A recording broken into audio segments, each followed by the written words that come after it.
Hey everybody, it's RJ here, and welcome back to the Find Your Flow channel.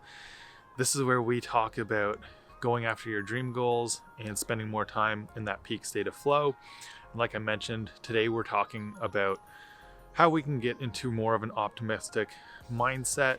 I know a lot of us right now are facing a lot of uncertainty and negativity around the lockdowns and the pandemic, and so it's been very easy to be stuck in more of a pessimistic mind state. And so going through and recognizing those 3 P's that make up the framework of pessimism really helps to get into recognizing and then eliminating some of that thinking from the way that your mind is operating.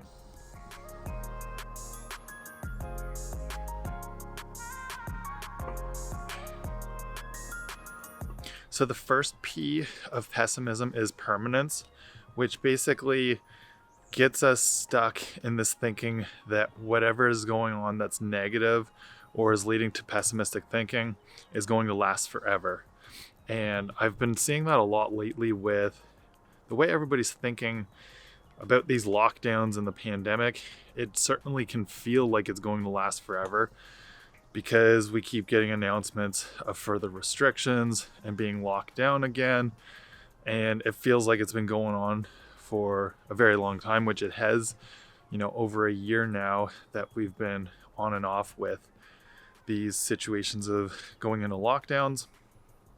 And so it's harder and harder to think of where the end is in sight, but that is something that we do need to think about. And also, this applies not only to the lockdown situation, but other situations where you may be stuck thinking negatively about something. So one strategy that you can try to apply when we are stuck in a funk of negative thinking, it's very easy to get down on ourselves. And usually we have that lower state in our days where our energy just sort of runs out. Most people, it's around mid-afternoon. So something I'd encourage you to try is to set an alarm on your phone and put some sort of positive statement in that alarm.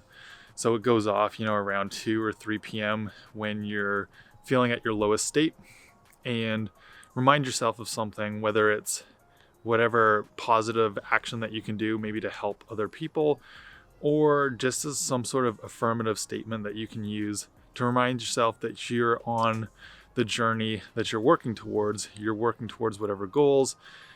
And so that can help you to just remember that things aren't as permanent as they may feel, and that you can work through whatever situation it is, or we can all get through these lockdown situations as well.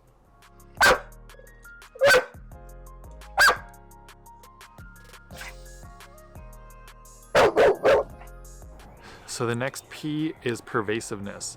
And this leads to thinking that everything in your life is negative, and it spreads that pessimism or negativity from whatever the main cause of that thinking is to everything else.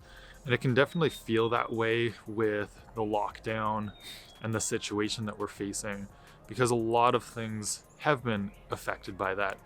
But there's still lots that's under our control, and we have to keep that in mind when it comes to this pervasive thinking of pessimism, and what we can still keep under our control, and what aspects of our lives aren't as negatively impacted by everything.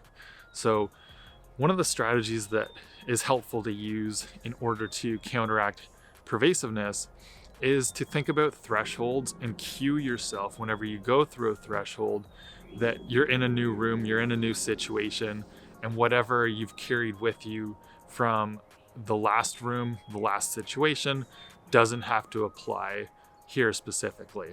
And so obviously some things are more of a global scale right now, but by using some of this threshold cue and practice it, make sure that you do apply it every time you go through a doorway, and try to think about how it's a new situation and that you can be more optimistic in this new situation.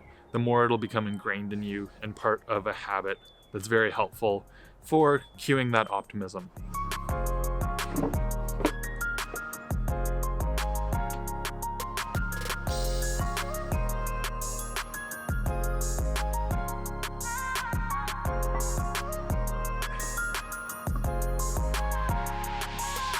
And then so the third and final P of the pessimistic framework is personalization. And so this is where we see sort of the growth mindset versus fixed mindset come into play, and how that can lead to either being more of an optimistic person or a little more pessimistic. And so with personalization, that's where it's how we think about how we attribute our successes and failures to either internal or external forces. So with more of the pessimistic thinking, we tend to discount our successes and either attribute it to luck or something like the other team not performing as well if it's in a team sports situation.